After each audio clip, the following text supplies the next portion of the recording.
This is the last in the series of the dreams, and therefore I chose fate and providence.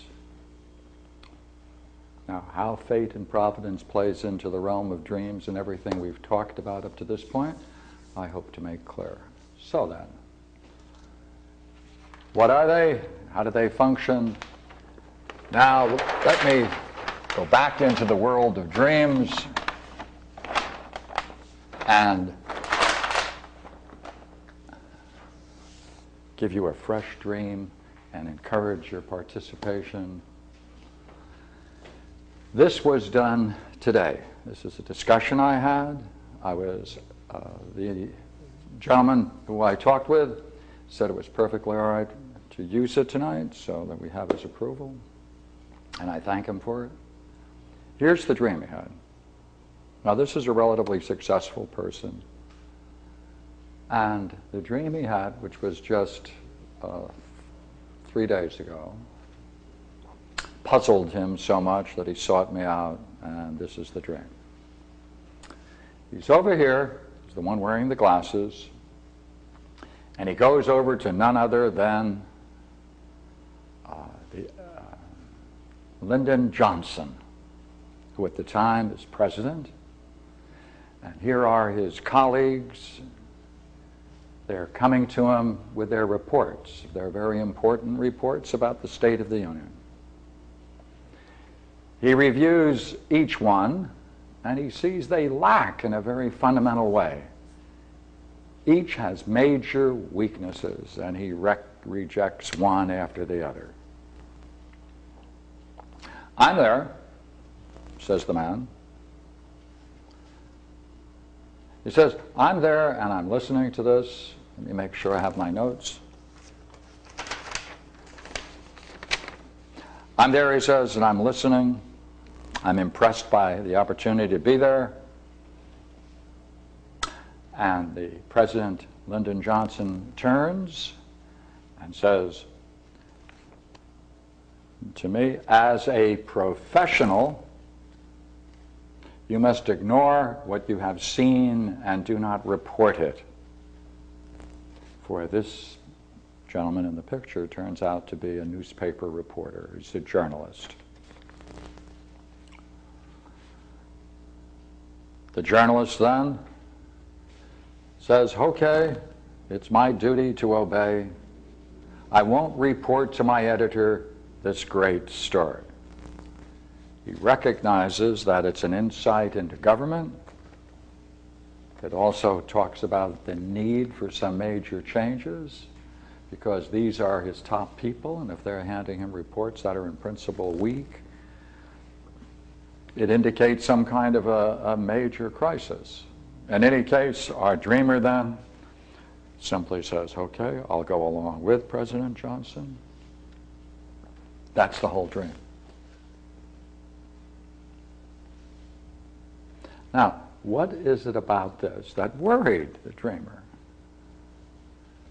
Well, he said, first of all, that suggests, does it not, if this dream means anything, that there is something going on within me, he said, that bears some similarity to this dream. And there is some crisis going on of which I am privy to, I hear about it on the highest level, and I go along and do not report it. Even though the person is a journalist, he says, I'm a journalist, and yet nonetheless he goes along with the president and doesn't report it. That disturbed him. He said, whether I like it or not, I can't get it off my mind. It irritates me that I would go along with it. He's irritated by his dream. It's 3 days, he said, whether he likes it or not, it interrupts him on many occasions in what he's doing. So I said, look here now, I don't know exactly what to do with this dream, but there must be some interesting state of mind that is key in this state, and maybe we can find it together.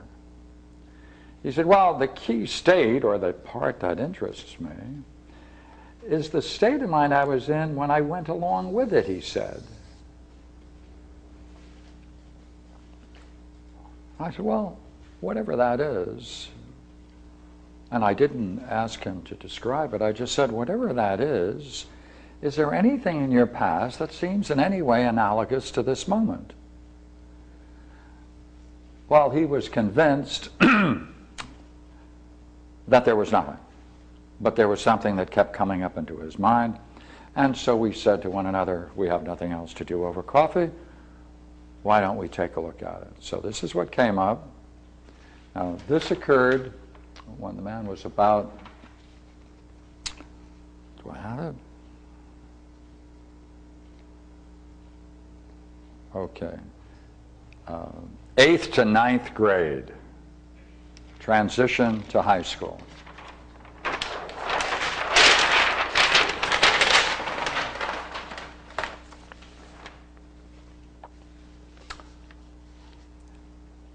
Prior to this,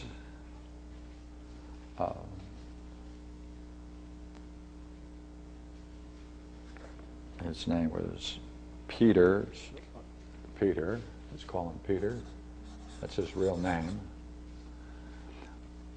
Peter had played with a local gang, and he grew up in gangs in New York City. And at this point, a new friend enters into the picture. He's different, level up in social status. He doesn't go with gangs. He's better in respect to into schools, into ideas, and it's a big graduation jump to have a friend like this. He pulls away from those others, and then he joins in this relationship.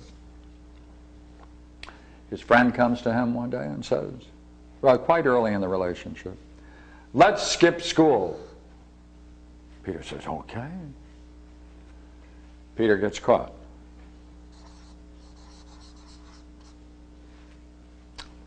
Now, his mother then takes him by the hand and walks across Manhattan, some from, he said, about 6 blocks, holding his hand very firmly, very sternly, forces him along. She is silent in her fury, knocks at the friend's door. The mother comes out with the son. So the friend and his mother are together, and Peter's mother is here, and she says, I wrote down most of it, don't let your son play with mine. Mine is evil. He's no good. He'll get your son in big trouble. Have nothing to do with him. Nothing will ever come of him. It's best if you separate these two and don't let your son play with him.